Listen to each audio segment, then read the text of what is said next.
Күйеуім іссапармен қалаға кеткен. Үйде жалғызбын, үнсіз түн.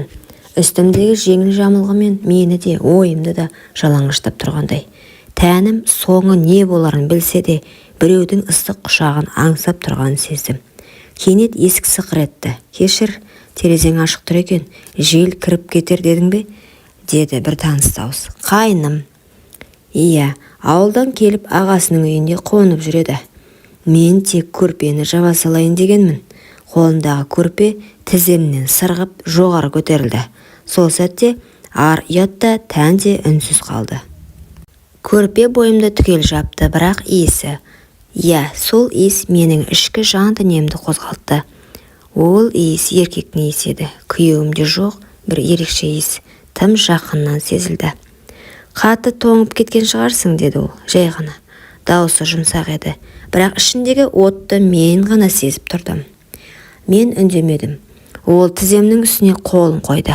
Қолының салмағы емес, жылуы ішіме сеніп кеткендей. Шынымен де, сен жалғызсың. Мен көзімді жұмдым. Қолы жамылғының астына баяу сырғып кіріп кетті. Тілім үнсіз, тәнім оянған. Тек жүрек дүрсілімен тыныстың ауырлағаны естілді. Ол үстіме шыққанда мен бір сәтке қарсыласпақ болдым. Бірақ бәрі кеш еді. Ар ұят сол сәтте бір бұрышқа тығылып қалған. Ал тән үнсіз келісті. Таң атты, жастық сәлдім қыл, терме әлде көз жасы ма білмеймін. Жанымда ешкім жоқ, тек көрпе астында бөтен иістің ізі қалған. Күйеуімнің иісі емес, нағыз еркектің иісі. Кінәлі сезімбе, әлде аңсау ма, анықтай алмай жаттым. Кешегі түн ішімдегі жабық құлыпты ашып жіберді. Мен өзімді қор сезінген жоқпын. Қайта тұтаса елге айналғандай едім. Мойындағым келмейді, бірақ тәнім кешегі түнді қайта аңсап тұр. Жүрегім емес, тәнім сөйлеп кетті. Кешір мені, күйеуім. Сенде осы үнсіздік, осы от болмаған секілді. Кенет есік ашылды.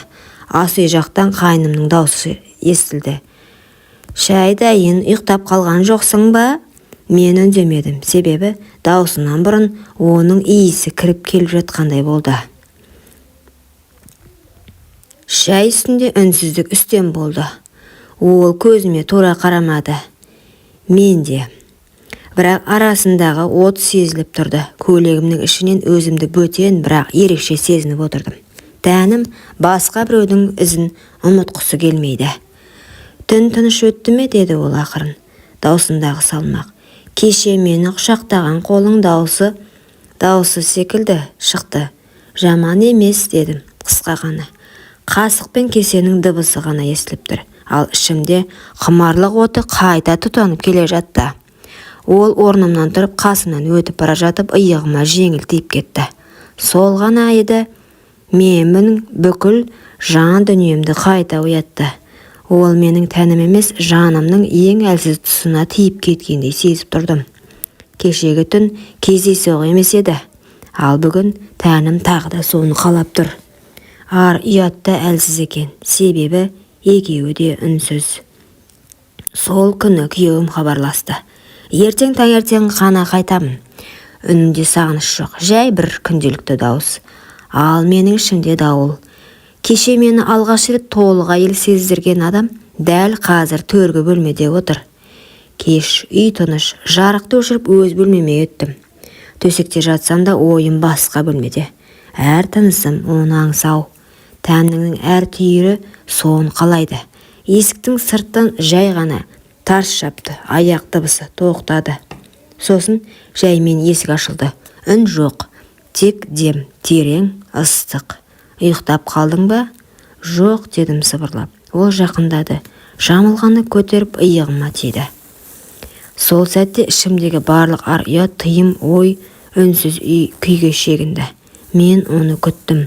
Тек тән емес, жанымда, әйелдігімде оны аңсады. Ол үстіме шықты. Екеуміз де сөйлемедік. Себебі тіл емес, құмарлық сөйлеп тұрды. Түн ұзаққа созылды. Әр жанасу кешегі емес, бүгінгі одан да батыл, одан да керемет өтті. Одан да аш көз еді.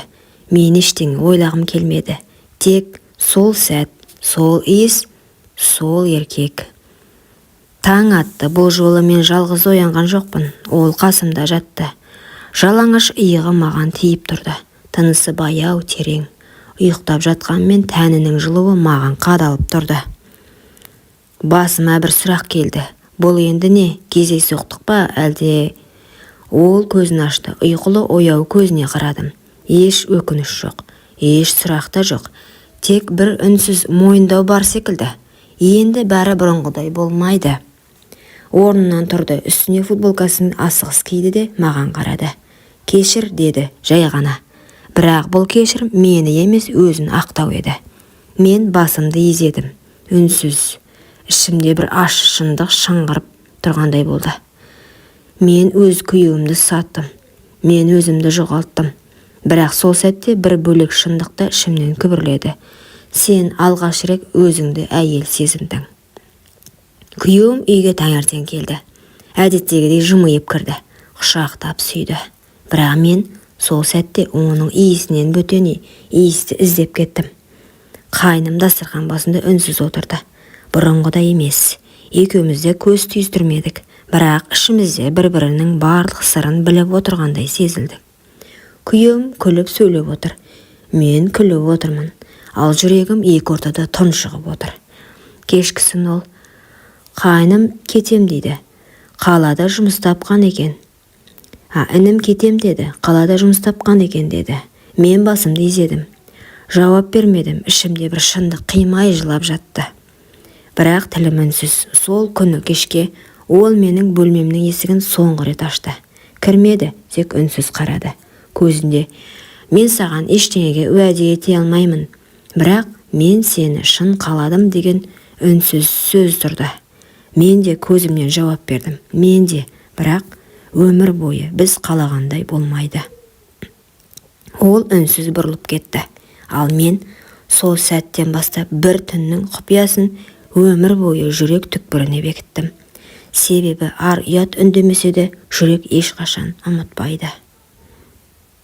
Әттең, күйеуім қайным сияқты бола алғанда ғой. Кейде адам ақылмен емес, тәнмен өмір сүріп жатқанын кеш түсінеді. Сырттай бәрі бүтін. Үйім бар, күйеуім бар, бірақ бір нәрсе жетпейді. Жетіспейтін еркек. Күйеуім мені сүйеді, бірақ сүйіспеншілігі сабырлы, салқын. Мен әйел ретінде еркектің құшағында еріп кетуді аңсаймын. Ол міндетіндей ғана өтейді. Көзіме қарап не сезініп тұрғанымды түсінбейді. Ал қайным қараған жанарынан бастап құшағына дейін мені аңсау бар. Бір рет, бір-ақ рет сезіндім оны. Бірақ сол бір түн мені мүлде басқа әйелге айналдырып жіберді. Түнде күйеуімнің құшағында жатып қайнымды ойлау күнә екенін білемін. Бірақ ой тоқтамайды. Тәнім оның жанасуын, демінің ыстығын, сенімді еркектің аңсайды. Мен ажыраса алмаймын, күйеуімді қимаймын. Ол менің өткенім. Бірақ қайным менің әйелдік болмысымды оятқан тыйымды қалауларым. Екеуінің ортасында тұрып қалдым. Арым мен аңсарымның арпалысында үнсіз ғана өртеніп келемін. Құрметті оқырман, өмірден алынған шынайы оқиғаларды тыңдағыңыз келсе, менің арнама тіркеліп, лайк, комментарий жазып қолдап кетіңіздер. Келесі кездескенше.